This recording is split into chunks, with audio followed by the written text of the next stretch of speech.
नमस्कार दोस्तों, मैं अजय कुमार यादव। आज मैं आपके साथ कुछ नया लेकर आया हूँ। मैंने पहले भी आपके साथ वादा किया था, मैं जब भी आप जुड़ूंगा तो आपके साथ कुछ नया ही लेकर आऊँगा। तो आज मैं आपके साथ क्लास 10th का विज्ञान यानी कि भौतिकी अर्थात फिजिक्स का ऑब्जेक्टिव प्रश्न उत्तर मैं आपको पढ़ाने वाला हूँ और समझाने वाला हूँ। और इसको रट्टा नहीं मारना है, मैं आपको इसको समझा कर बताऊँगा।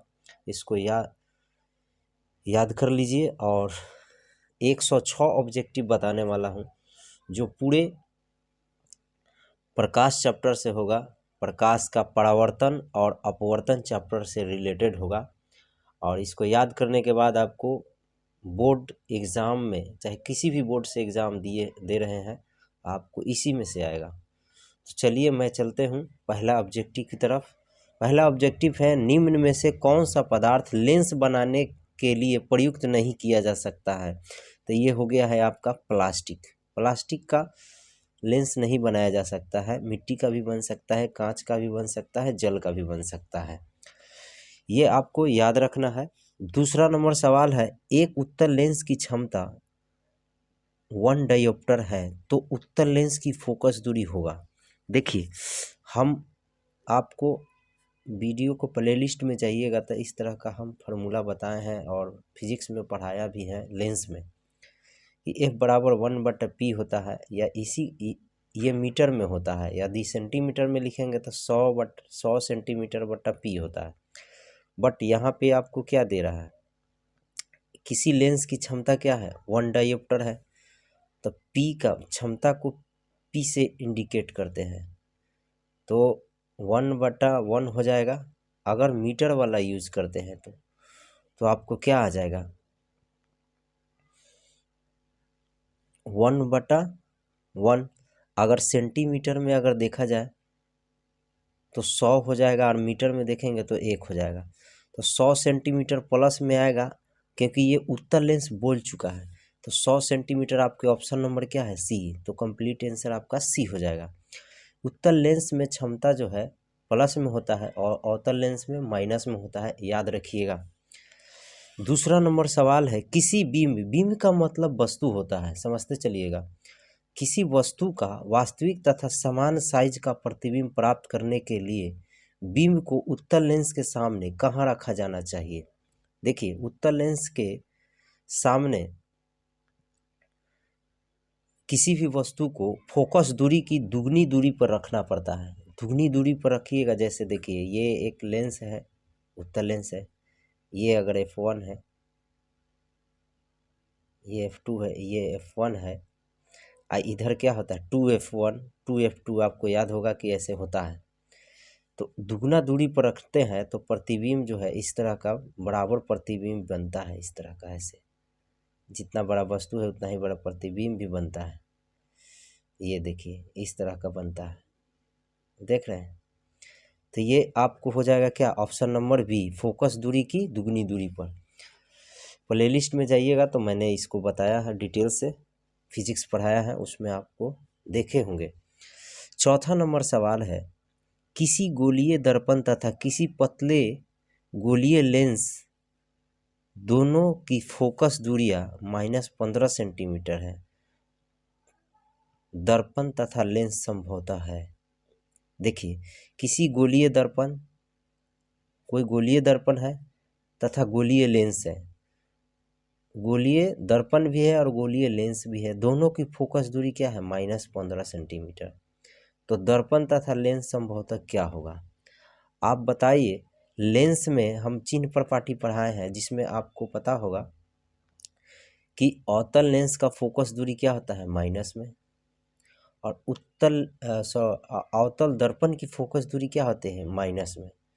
तो इसमें दर्पण और लेंस में दोनों क्या हो जाएगा, तो आपको क्या हो जाएगा, अवतल। दोनों क्या होगा, अवतल। तो ऑप्शन नंबर क्या हो जाएगा, ए हो जाएगा। समझते चलिएगा भाई मेरे। प्रकाश के अपवर्तन के कितने नियम हैं, तो दो ही नियम है। और परावर्तन के भी क्या है, 2 ही नियम है। तो ये ऑप्शन नंबर बी हो जाएगा दोनों का। एकदम परीक्षा में देख सकते हैं कितना बार आया है। तो इसको एकदम कंप्लीट वीडियो को 2 से 3 बार देख लीजिएगा, आपको परीक्षा में सारा सवाल इसी से आएगा, मैं गारंटी दे रहा हूँ। सरल सूक्ष्मदर्शी में किसका उपयोग होता है? तो इसमें उत्तल लेंस का उपयोग होता है।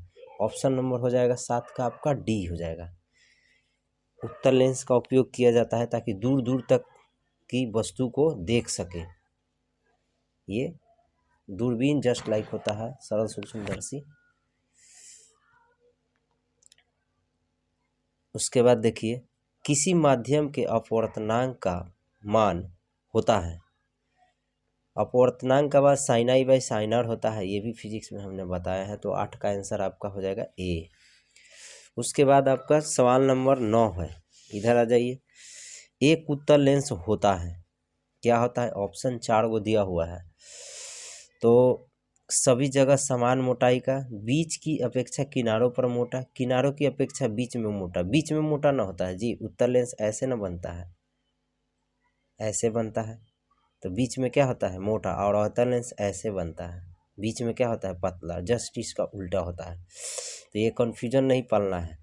चलिए, तो 10 नंबर सवाल है, अवतल लेंस का आवर्धन m बराबर होता है v/u होता है। तो ये तो ऑप्शन नंबर क्या हो गया आपका? डी हो गया। तो 10 का आंसर डी हो गया। 11 नंबर सवाल है, गोलीय दर्पण में फोकसांतर एवं वक्रता त्रिज्या के बीच संबंध क्या है? r बराबर 2f। ये ऑप्शन नंबर 11 का ए हो जाएगा। देखिए, कभी कभी r बराबर 2f, बड़ा r भी यूज करता है, कभी कभी छोटा r भी यूज करता है। तो कन्फ्यूजन होने की ज़रूरत नहीं है, दोनों सही है। ठीक, चलिए आगे बढ़ते हैं। निर्गत किरण एवं अभिलंब के बीच के कोण को कहते हैं। निर्गत किरण और अभिलंब के बीच के कोण को क्या कहते हैं? ये तो बहुत आसान है, आप निर्गत कोण हो जाएगा। निर्गत कोण आपको मालूम होगा किसको कहा जाता है? निर्गत किरण। देखिए, कोई आयताकार कांच की सिल्ली है, इससे किरण घुसता है, अब फिर ऐसे आता है, अब फिर इसको यहाँ देख लीजिए ऐसे जाता है, तो इस किरण का नाम हो जाता है निर्गत किरण। इसके समानांतर अगर ऐसे एक लाइन खींचा जाए तो यहाँ पे जो कोण बनता है, आपको मालूम है कि नॉर्मल की ओर झुकता है ऐसे, ये क्या बनेगा? यहाँ कोण बनेगा, ये कोण हो जाएगा निर्गत कोण। ठीक है, यहाँ इसके साथ जो कोण बनेगा ये निर्गत कोण हो जाता है, क्योंकि निर्गत किरण के ये होता है, ये हो गया आपतित किरण, ये अपवर्तित किरण है, इसका नाम क्या हो जाएगा? निर्गत किरण। तो ये आपका हो जाएगा आपका आंसर निर्गत कोण। चलिए, 1 मीटर फोकस दूरी वाले उत्तल लेंस की क्षमता होगी। देखिए, 1 मीटर फोकस दूरी वाले उत्तल लेंस की क्षमता क्या हो जाएगा? तो ये 13 का आंसर आपका हो जाएगा बी, 1 डायोप्टर। अभी बताया कि 1 एफ बराबर 1/p होता है, तो 1 और 1, तो ये फोकस दूरी दिया हुआ है ना, सॉरी, तो p कहाँ चल जाएगा? इसके पास है, नीचे हो जाएगा f। तो 1/1 क्या हो जाएगा? 1 डायोप्टर। क्षमता को d से इंडिकेट करते हैं, डायोप्टर से। तो एक डायोप्टर ऑप्शन नंबर क्या है? बी। तो आंसर आपका बी हो जाएगा। 14, किसी अवतल दर्पण द्वारा काल्पनिक सीधा तथा आवर्धित प्रतिबिंब बनता है जब वस्तु स्थित होती है। देखिए, अवतल दर्पण द्वारा काल्पनिक सीधा तथा आवर्धित प्रतिबिंब कब बनता है? दर्पण तथा उसके फोकस के बीच, फोकस तथा वक्रता केंद्र के बीच। तो ये 14 का आंसर जो आपका होगा 1 होगा। दर्पण और उसके फोकस के बीच में जब रहता है तो उसका क्या होता है? सीधा और आवर्धित प्रतिबिंब बनता है। समझ गए? तो ऑप्शन नंबर आपका 14 हो जाएगा। देखिए, आपको याद होगा ऐसे होता है, ये है अवतल दर्पण आपका,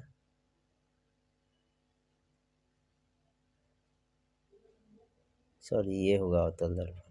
तो इधर मान लेते हैं फोकस हो गया, तो इसके बीच बनाते हैं, तो ऐसे प्रतिबिंब जाता है, तो इससे क्या होता है? इससे टकरा कर ऐसे पीछे की ओर बनता है, तो यहाँ पे पीछे बनता है ना आवर्धित प्रतिबिंब, लौटने के बाद ऐसे यहाँ पे बनता है, तो ये सीधा हो गया आभासी। तो ये आपका क्या हो गया? फोकस और दर्पण के बीच में रहता है तब बनता है। अगला ऑप्शन है आपका 15 नंबर, किसी दर्पण द्वारा प्रतिबिंब सीधा एवं छोटा बनता है। सीधा एवं छोटा किस में बनता है? ये हो जाएगा उत्तल दर्पण में। ऑप्शन नंबर 15 का क्या हो जाएगा? ए हो जाएगा। 16 नंबर, अवतल दर्पण है। अवतल दर्पण को हम लोग अभिसारी दर्पण भी कहते हैं। 16 का आंसर क्या हो जाएगा आपका? ए। याद रखिएगा, अवतल दर्पण कहेगा तो अभिसारी दर्पण कहेंगे, अवतल लेंस कहेगा तो अपसारी बोलेंगे, दोनों में उल्टा है। अवतल दर्पण कहेगा, फिर से समझिए, अवतल दर्पण कहेगा तो अभिसारी दर्पण भी कहेंगे, अवतल लेंस कहेगा तो अपसारी दर्पण कहेंगे। समझ गए? सॉरी, अपसारी लेंस कहेंगे। फिर से एक बार कन्फ्यूजन नहीं होना। अवतल दर्पण को अभिसारी दर्पण कहते हैं, लेकिन अवतल लेंस कहेगा तो अपसारी लेंस हो जाएगा उसका। आगे इस तरह का भी क्वेश्चन है। चलते अगला क्वेश्चन की ओर। 17 नंबर सवाल है, उत्तल दर्पण से बना प्रतिबिंब होता है। देखिए, उत्तल दर्पण से बना प्रतिबिंब काल्पनिक एवं छोटा होता है, इसीलिए कन्फ्यूजन नहीं पालना है। आपका आंसर 17 का ए हो जाएगा।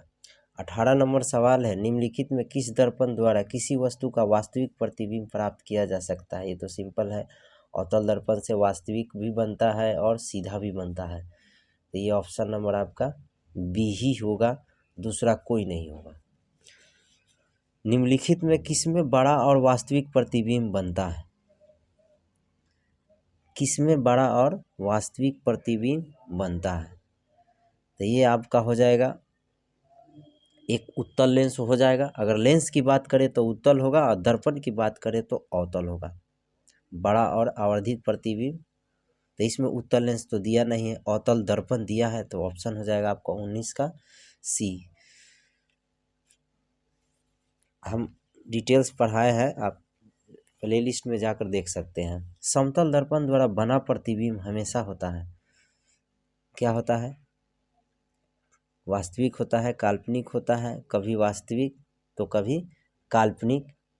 तो ऐसा कुछ नहीं है, हमेशा काल्पनिक बनता है, क्योंकि समतल दर्पण, आप घर पे जो दर्पण यूज़ करते हैं वो समतल होता है, तो आपका जिस तरह का फेस रहता है वैसा ही दिखाया जाता है। लेकिन यही हजामत बनाने जाते हैं तो वहाँ पे जो दर्पण होता है वो अवतल होता है, याद रखिएगा, क्योंकि उसमें छोटा छोटा बाल भी क्या दिखाता है? बड़ा दिखाता है। तो कटवाने वालों का मन जो है और भी लगता है कि नहीं जल्दी कटा लेंगे, और उसको फ़ायदा होता है क्योंकि आपका छोटा छोटा बाल भी बड़ा दिखता है, और साथ ही साथ काटने में भी आसान होता है उसको। तो चलिए आगे बढ़ते हैं। किसी वस्तु का आवर्धित प्रतिबिंब बनता है अवतल दर्पण से, समतल से, उत्तल दर्पण से, सभी प्रकार के दर्पण से नहीं, अवतल से बनता है। तो 21 का आंसर आपका ए हो जाएगा। अवतल से ही आवर्धित बनता है, आवर्धित का मतलब बहुत बहुत बड़ा। चलिए आगे, काल्पनिक प्रतिबिंब हमेशा होता है। काल्पनिक प्रतिबिंब हमेशा क्या होता है? सीधा होता है। 22 का आंसर आपका ए होगा। काल्पनिक का मतलब क्या होता है? प्रतिबिंब जब भी बनेगा तो सीधा बनेगा। सीधा मतलब वस्तु जिस तरह, ऐसे एक मान लेते हैं कि ये प्रतिबिंब बनेगा, मान लेते हैं ये वस्तु है, तो ये वस्तु है, तो इसमें प्रतिबिंब जब भी बनेगा तो क्या बनेगा? सीधा ही बनेगा। तो वस्तु इस तरह है तो प्रतिबिंब भी इसी तरह बनेगा, बड़ा छोटा से मतलब नहीं है, सीधा ही बनेगा। और कभी कभी ऐसा भी होता है कि उल्टा बनेगा, तो उसको वास्तविक बोलते हैं, ठीक है ना। तो वास्तविक बनेगा तो उल्टा होगा, आभासिक या काल्पनिक कहेगा तो सीधा बनेगा। नहीं, जैसे वस्तु है वैसा ही प्रतिबिंब बनेगा, ठीक है। चलिए, तो आपका आंसर हो जाएगा 22 का ए। 23, किस दर्पण में हमेशा आभासी और छोटा प्रतिबिंब बनता है? ये तो अभी हम लोग पढ़े थे। दर्पण की बात कहता है तो उत्तल हो जाएगा आपका, तो 23 का आंसर हो जाएगा बी। 24 नंबर सवाल है, निम्नलिखित में किस दर्पण की फोकस दूरी धनात्मक होती है? तो ये तो उत्तल हो जाएगा आपका आंसर। उत्तल दर्पण चिन्ह पर पार्टी में पढ़ा है, प्लेलिस्ट में जाकर आप देख सकते हैं, पूरा डिटेल्स वीडियो हमने फिजिक्स पढ़ाया है तो उसमें बताया है।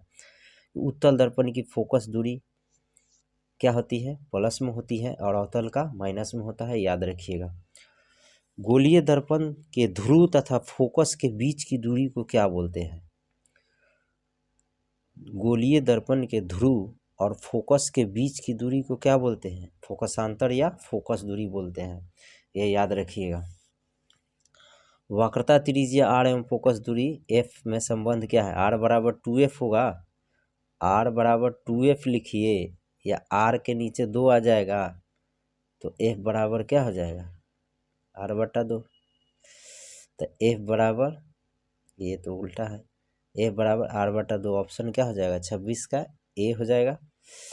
अगला क्वेश्चन है, हजामत बनाने के लिए प्रयोग है। देखो अवतल दर्पण का प्रयोग होता है, अभी बताए थे हम। हजामत बनाने यानी बाल जब बनाते हैं तो वहाँ पे जो दर्पण यूज होता है वो अवतल का होता है। चलिए, सोलर कुकर में प्रयोग किया जाता है। तो सोलर कुकर में जो प्रयोग होता है, सोलर कुकर में प्रयोग जो होता है वो आपका हो जाएगा अवतल दर्पण का प्रयोग होगा। सोलर कुकर में अवतल दर्पण का प्रयोग होगा, याद रखिएगा। अगला सवाल है 29 नंबर सवाल है, सर्च लाइट की परावर्तक सतह होती हैं। सर्च लाइट की परावर्तक सतह होती हैं, अवतल दर्पण का होता है। अगला सवाल है, रोगियों की नाक, कान, गले आदि की जांच के लिए डॉक्टर प्रयोग करते हैं, किस दर्पण का प्रयोग करते हैं। तो ये सवाल बहुत अच्छा है, ये ऑप्शन नंबर आपका ए होगा, अवतल दर्पण का प्रयोग होगा। क्योंकि आपको मालूम होगा प्रतिबिंब जब भी बनता है अवतल दर्पण में तो बड़ा और छोटा दोनों बनता है। तो बड़ा बनाने के लिए वस्तु को कहाँ रखेंगे तो दर्पण में उसका बड़ा प्रतिबिंब बनेगा, ये दर्पण पर निर्भर करता है और वस्तु पर निर्भर करता है। तो इसीलिए हम लोग जब टॉर्च यूज करते हैं तो उस तरह का टॉर्च यूज करते हैं और उसको बार कर देखते हैं। और टॉर्च में आगे का हिस्सा जो दर्पण लगा रहता है वो अवतल का होता है। जो नाक, कान आप जानते हैं कि कितना छोटा सा छिद्र होता है, जिसमें आपको देखना है या गूंज ऊंज निकालना है या किसी तरह का प्रॉब्लम होता है तो डॉक्टर यूज़ करता है, उसको बड़ा दिखाता है। छोटा भी क्या होता है, बड़ा दिखाता है, जिससे पता चलता है डॉक्टर को कि क्या हुआ है आपको। समझ गए ना। तो वो उसमें प्रतिबिंब क्योंकि अवतल दर्पण में बड़ा बनता है तो छोटा भी वस्तु को बड़ा दिखाता है, इसीलिए अवतल दर्पण का प्रयोग करते हैं। चलिए आगे सवाल जो है आपका 31 नंबर, पानी में डूबा एक उत्तल लेंस की फोकस दूरी हवा में इसकी फोकस दूरी की अपेक्षा क्या होगी, कम होगी। इसकी फोकस दूरी की अपेक्षा लेंस की फोकस दूरी जो है पानी में क्या दिखेगा, कम होगा। लेकिन हवा में या निर्वात या शून्य कहे तो उसमें क्या हो जाएगा, उसके तुलना में कम दिखेगा। यानी 31 का आंसर आपका बी होगा, क्योंकि हवा में सबसे अधिक होता है, पानी में, कांच में क्या हो जाएगा, कम हो जाएगा। चलिए, उत्तल लेंस में बना प्रतिबिंब होता है। उत्तल लेंस में बना प्रतिबिंब क्या होता है, वास्तविक और उल्टा होता है। 32 का आंसर बी हो जाएगा। लेंस में कहे तो वास्तविक और उल्टा जो होता है उत्तल में होता है, दर्पण में कहे तो वास्तविक उल्टा होगा तो अवतल हो जाएगा। समझ गए, ये कन्फ्यूजन नहीं रखिएगा, याद रखिएगा। उत्तल लेंस द्वारा काल्पनिक प्रतिबिंब बनता है जब बिंब, देखिए उत्तल लेंस में काल्पनिक और वास्तविक दोनों बनता है। और दर्पण की बात करें तो अवतल में भी यही घटना होता है, काल्पनिक और वास्तविक बनता है तो अवतल दर्पण में। लेंस में कहे तो उत्तल में बनता है। कब बनता है, तो चलिए ऑप्शन नंबर आपका क्या है, फोकस पर रहता है, फोकस से कम दूरी पर रहता है, अनंत पर रहता है, फोकस की दूनी दूरी तथा अनंत के बीच रहता है। तो 33 का आंसर आपका बी हो जाएगा। फोकस से कम दूरी पर रहता है तो उत्तल लेंस द्वारा काल्पनिक प्रतिबिंब बनता है। समझ गए, किस में, उत्तल लेंस में, फोकस से कम दूरी पर। देखिए जैसे ये हो गया उत्तल लेंस आपका, ये हो गया फोकस, तो इसके बीच में, इसके और इसके बीच में बनेगा तो क्या हो जाता है, काल्पनिक प्रतिबिंब बनता है। यानी आवर्धित बनता है, इधर पीछे बनता है, यहीं पे बनता है बड़ा सा। समझ गए, इस तरह का प्रतिबिंब की स्थितियाँ हमने पढ़ाते समय बताए हैं। अगला है, लेंस की क्षमता होती है। लेंस की क्षमता अभी बताए थे, P बराबर, क्षमता को P से लिखते हैं 1/f, यानी फोकस 1/f का मतलब व्युत्क्रम होगा, इसको उल्टा बोलते हैं व्युत्क्रम। तो P के क्या है, व्युत्क्रम है, तो इसमें क्या है, व्युत्क्रम, फोकस दूरी की व्युत्क्रम होता है। क्या सी, लेंस की क्षमता। तो F को यहाँ ले आओ या तो इसको यहाँ ले आओ, तो F को यहाँ ले आएंगे तो P कहाँ चल जाएगा, नीचे। तो आपका आंसर 34 का क्या हो जाएगा, सी हो जाएगा।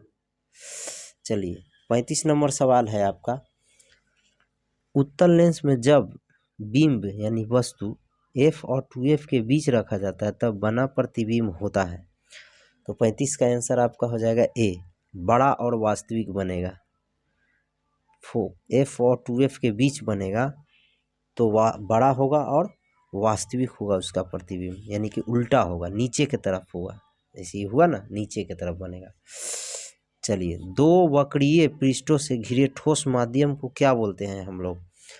दो वक्रीय पृष्ठों से घिरे ठोस माध्यम को क्या बोलते हैं? गोलीय लेंस बोलते हैं। समझ गए, याद रखिएगा, ये भी हमने बताया है पढ़ाते समय। चलिए, इसको समझ नहीं समझे, देखिए, जैसे इस तरह गोलीय लेंस है, एक वो ऐसे है, तो इस तरह ऐसे घेर दिए, ये आपका बन गया अवतल लेंस। इसी में ऐसे है, इसको ऐसे काट दिए तो ये बन गया उत्तल लेंस। तो दो गोलीय हुआ ना जी, ये भी गोल है ये भी गोल है, तो ये उत्तल लेंस बना, इससे अवतल लेंस बना। तो ये दो वक्रीय, वक्रीय का मतलब गोल होता है। अगला है, किस लेंस का उपयोग कर दीर्घ दृष्टि दोष को संशोधित किया जा सकता है? किस लेंस का उपयोग कर दीर्घ दृष्टि दोष को संशोधित किया जा सकता है? तो 37 का आंसर आपका हो जाएगा बी, उत्तल लेंस। दीर्घ मतलब दूर की, दूर दोष जो होल है उसको क्या करिएगा? उत्तल लेंस प्रयोग कीजिएगा, क्योंकि उत्तल लेंस से बड़ा प्रतिबिंब बनता है, यानी दूर दूर की वस्तु को आप देख सकते हैं। नई कार्तीय चिन्ह प्रणाली के अनुसार दर्पण के सामने रखे गए बिंब यानी कि वस्तु की दूरी ली जाती है धनात्मक की ऋणात्मक। तो देखिए, दर्पण के सामने रखे गए बिंब यानी कि वस्तु की दूरी हमेशा ऋणात्मक ली जाती है। सामने का मतलब आगे होता है, समझ गए? चाहे कोई दर्पण हो, उत्तल हो, अवतल हो, समतल हो, कोई भी हो, माइनस में लिया जाता है, क्योंकि अवतल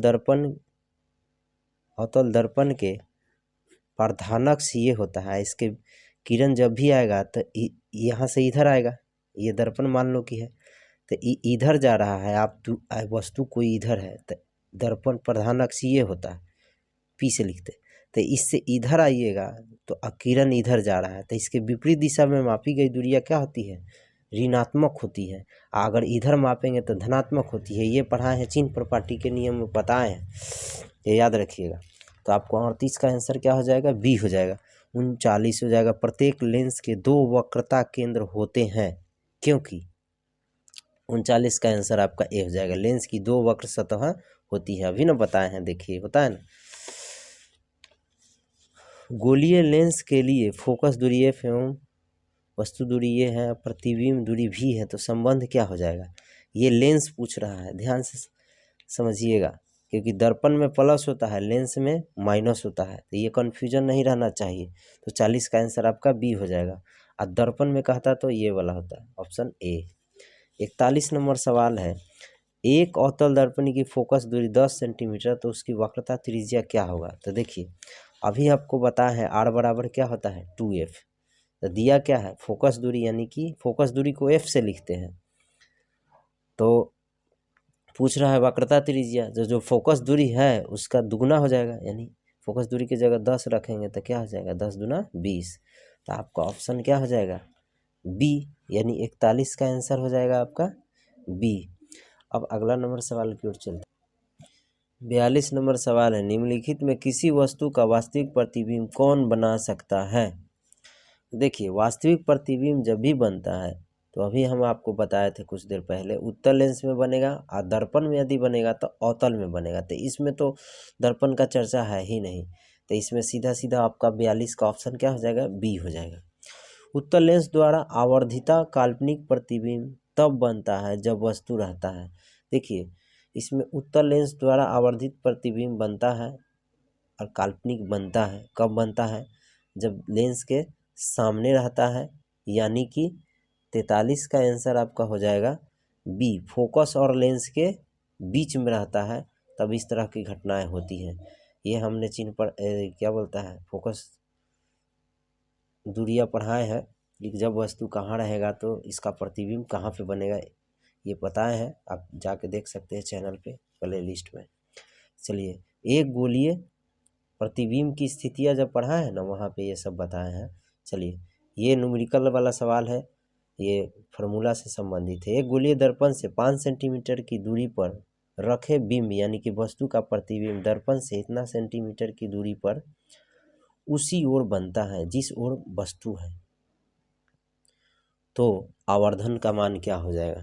तो देखिए, इतना सेंटीमीटर की दूरी पर रखे वस्तु का प्रतिबिंब दर्पण से इतना सेंटीमीटर की दूरी पर है। तो देखिए, ये प्रतिबिंब का मान है, ये वस्तु का मान है। वस्तु को U से लिखते हैं, ये 5 सेंटीमीटर है, माइनस में रहेगा। अब माइनस में रहेगा कि प्लस में रहेगा, ये गोलीय दर्पण बोल रहा है, इसमें डाउटफुल है। अब V से बोलते हैं प्रतिबिंब की दूरी, तो प्रतिबिंब की दूरी क्या हो जाएगा, 30 है। M बराबर फार्मूला होता है V/U, तो V का मान 30 और U का मान क्या है 5। काट देंगे तो क्या आ जाएगा 6, प्लस में आएगा 6, यानी कि ऑप्शन हो जाएगा 44 का आंसर आपका हो जाएगा।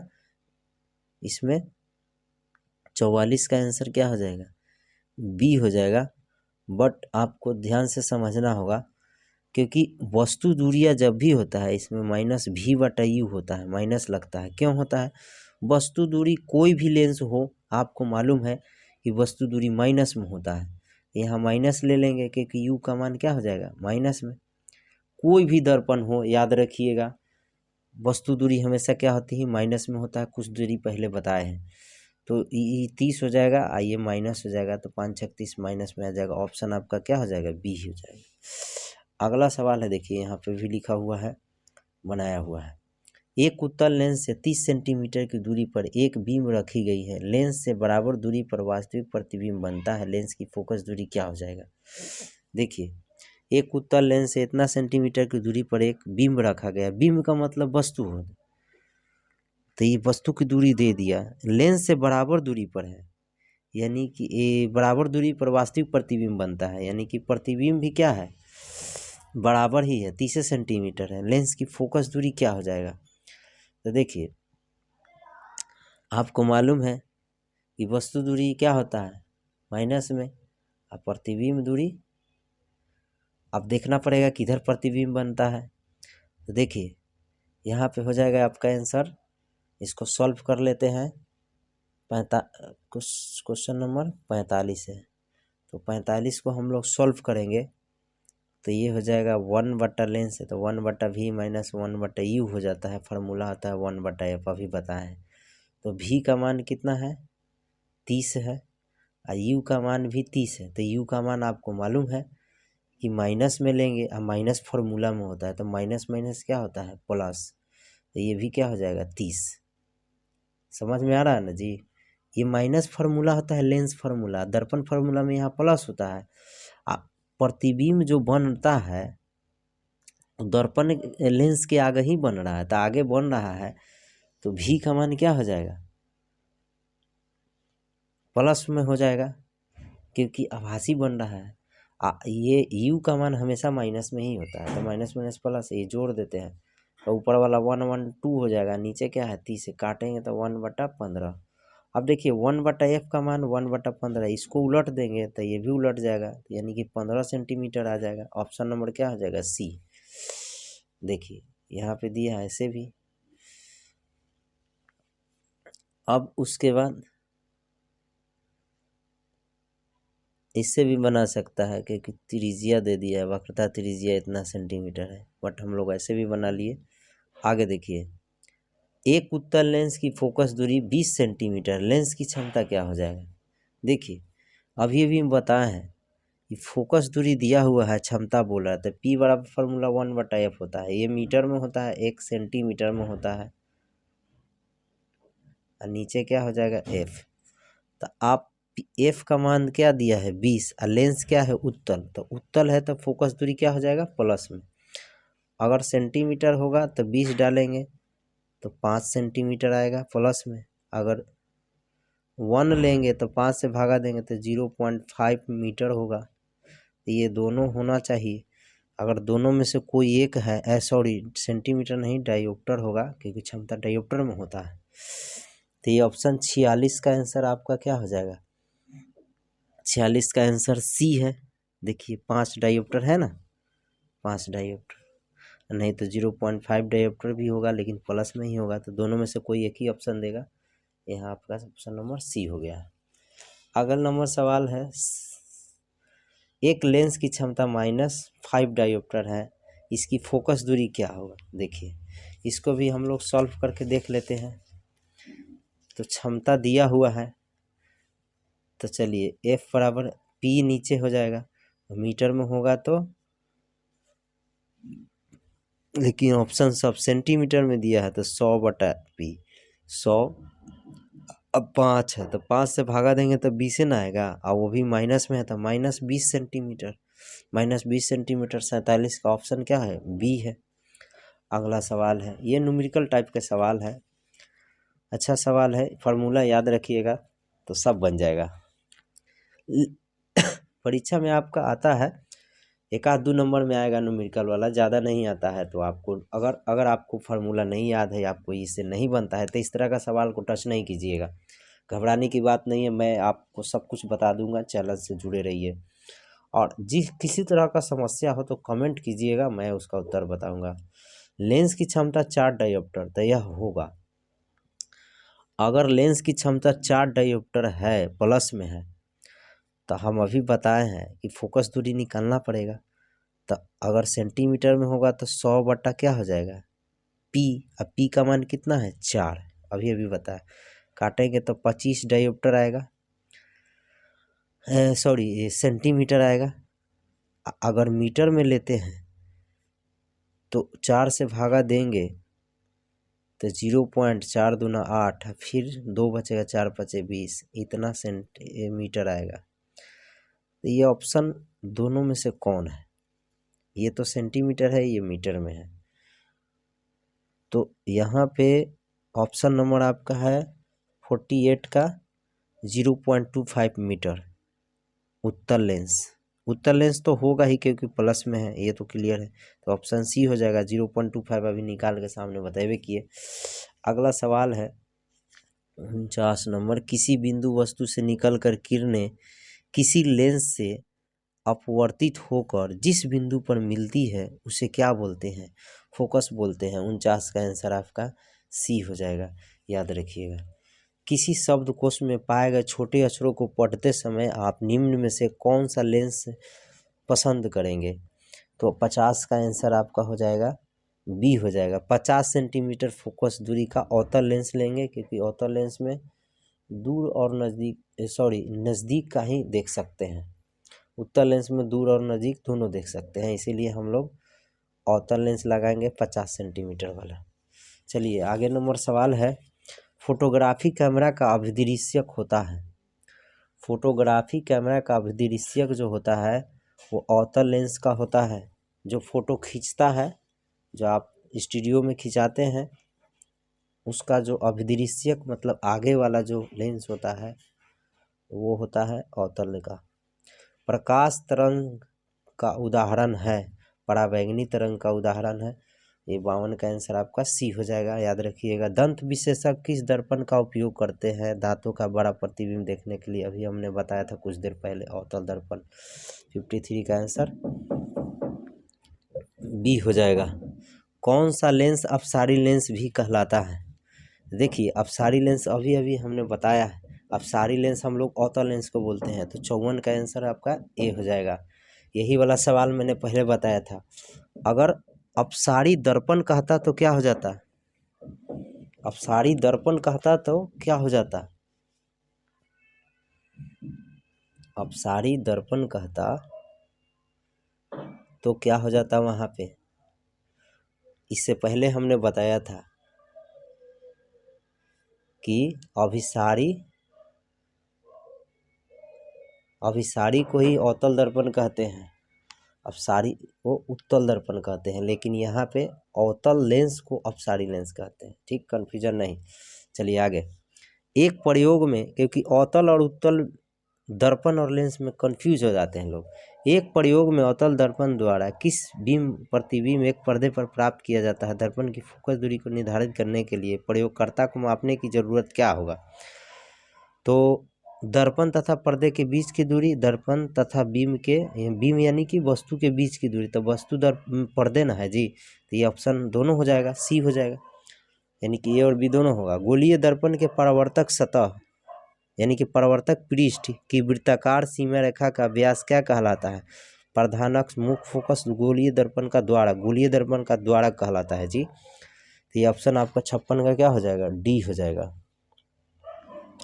57 नंबर सवाल है, निम्नलिखित में कौन उत्तल दर्पण की फोकस दूरी है जिसकी वक्रता त्रिज्या इतना है? उत्तल दर्पण की फोकस दूरी क्या हो जाएगा? जबकि वक्रता त्रिज्या को r से लिखते हैं, r बराबर 2f होता है। वक्रता त्रिज्या कितना दिया है? 32, तो 2 से भाग काट देंगे तो क्या आ जाएगा? 16, तो 16 हो जाएगा। उत्तल है तो प्लस में होगा, तो ऑप्शन हो जाएगा 57 का सी, याद रखना है। यदि देखिए इसी में रिवाइज भी होते जा रहा है, आप खाली इसको देख लीजिएगा, पूरा वीडियो का आपका कंप्लीट, स्किप नहीं कीजिएगा, आपको पूरा याद हो जाएगा, क्योंकि 106 क्वेश्चन हमने बताया है, पूरे क्वेश्चन का रिपीट भी हो जा रहा है। हजामत बनाने की बात करेगा तो 2-3 तरह से सवाल आया है, जो अवतल ही है, तो आप देख लीजिएगा खाली, तो कंप्लीट याद हो जाएगा। यदि किसी बीम का प्रतिबिंब का आवर्धन ऋणात्मक हो तो उस प्रतिबिंब की प्रकृति क्या हो जाएगा? वास्तविक और उल्टा हो जाएगा, या आगे है वास्तविक और सीधा हो जाएगा? तो देखिए ये तो कंप्लीट पहला ही आंसर होगा, क्योंकि माइनस में आएगा तो वास्तविक उल्टा ही होगा, प्लस में आएगा तो सीधा होगा, यानी आभासी और सीधा होगा। तो फिलहाल यहाँ तो वास्तविक उल्टा होगा, क्योंकि ऋणात्मक है। गोलीय दर्पण का परावर्तक पृष्ठ वक्रित होता है, तो बाहर की ओर होता है, अंदर की ओर होता है, अंदर या बाहर की ओर, तो ऑप्शन हो जाएगा आपका सी हो जाएगा, क्योंकि गोलीय दर्पण जब भी बनता है तो इस तरह से बनता है, तो बाहर की ओर भी कलई किया हुआ रहता है, तो ये इस तरह का दर्पण होता है, फिर अंदर की ओर भी कलई किया हुआ रहता है, तो दोनों है। अगला, वह गोलीय दर्पण जो अंदर की तरफ वक्रित कहलाता है, देखिए अंदर की तरफ वक्रित रहता है वो क्या कहलाता है? अभी अभी हमने बताया है, तो 60 का आंसर आपका हो जाएगा ए, अवतल दर्पण। देखिए ये अंदर की तरफ जो ऐसे ऐसे वक्रित किया रहता है ये अवतल दर्पण है, और जो बाहर की ओर वक्रित रहता है वो उत्तल दर्पण होता है। तो ये जस्ट सवाल है, गोलीय दर्पण जो बाहर की तरफ वक्रित रहता है ये क्या हो जाएगा? उत्तल दर्पण। तो 61 का आंसर सी हो जाएगा। 62 नंबर सवाल है, गोलीय दर्पण के परावर्तक पृष्ठ के केंद्र को दर्पण का कहा जाता है? गोलीय दर्पण के परावर्तक पृष्ठ के केंद्र को दर्पण का क्या कहा जाता है? तो ऑप्शन हो जाएगा आपका बी, ध्रुव कहा जाता है। गोलीय दर्पण के परावर्तक पृष्ठ यानी कि बीचों बीच ये वाला ध्रुव कहा जाता है, पी से लिखते हैं, पोल बोलते हैं। चलिए अगला सवाल है आपका 63 नंबर।